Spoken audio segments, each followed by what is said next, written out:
ॐ भूर्भुवस्वः तत्सवितुर्वरेण्यं भर्गो देवस्य धीमहि धियो यो नः प्रचोदयात्।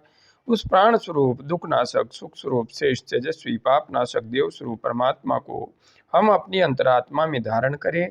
वह परमात्मा हमारी बुद्धि को सतमार्ग की ओर प्रेरित करे। भाइयों बहनों, जय गुरुदेव, जय माँ आदिशक्ति।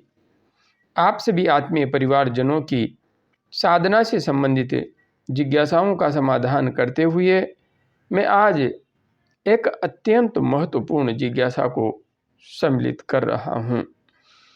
हमारी बहन शिव शक्ति जी ने अपनी जिज्ञासा प्रकट करते हुए लिखा है, गुरुजी कितने समय तक ध्यान में बैठना ठीक है? सीधा बैठते ही क्रियाएं शुरू हो जाती है, पेट भी अंदर खिंचता है, शरीर बहुत थक सा जाता है क्रियाओं से।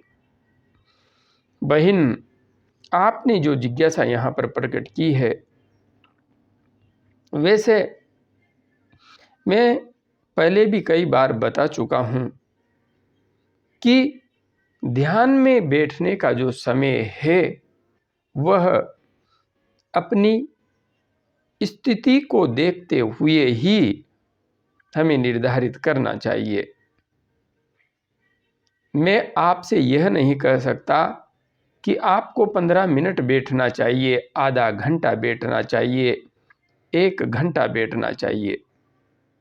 हाँ, वास्तविकता तो यह है, जिस किसी भी साधक को आत्मज्ञान के पथ पर दृढ़ता से आगे बढ़ना है, अपने जीवन में अध्यात्म पथ पर कुछ विशिष्ट प्राप्त करना है, अपने स्वरूप को जानना है, उन्हें तो निश्चित रूप से ध्यान के पथ पर दृढ़ता से आगे बढ़ते हुए 1 से 1.5 घंटा तो कम से कम ध्यान करना ही चाहिए।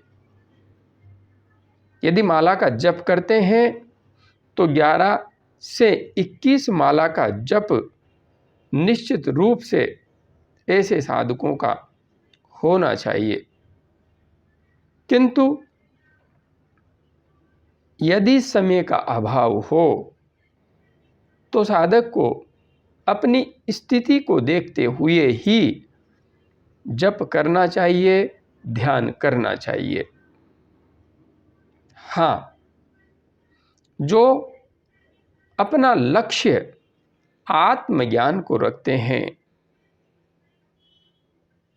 समाधि तक पहुंचना चाहते हैं, विशिष्ट आत्मज्ञान प्राप्त करना चाहते हैं, उनके लिए ध्यान का समय निश्चित नहीं है।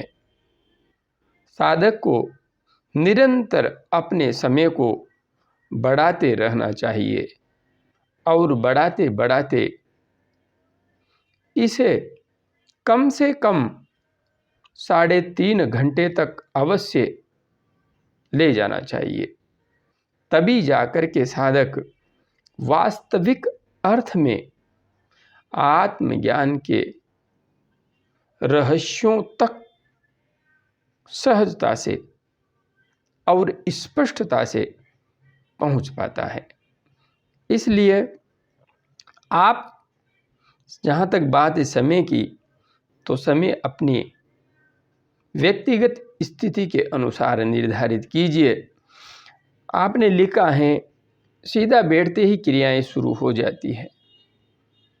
ये तो अच्छी बात है, रूपांतरण की प्रक्रिया चल रही है तो क्रियाएं होंगी, इससे परेशान होने की आवश्यकता नहीं है। आपको इसे सहन करना पड़ेगा, झेलना पड़ेगा अपने अंतस्थ में।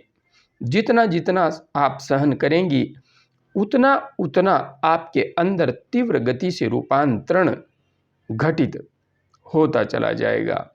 शरीर बहुत थक जाता है, अभी आपके अंदर रूपांतरण हो रहा है, इसलिए आपको थकावट का एहसास होगा। लेकिन जब ये क्रियाएं शिथिल होने लगेंगी और अमृत का स्राव होने लगेगा, तब आपकी यह थकान अपने आप स्वतः ही मिट जाएगी। इसलिए परेशान मत होइए, साधना पथ पर आगे बढ़ती रहिए दृढ़ता से। जय गुरुदेव, जय माँ आदि शक्ति।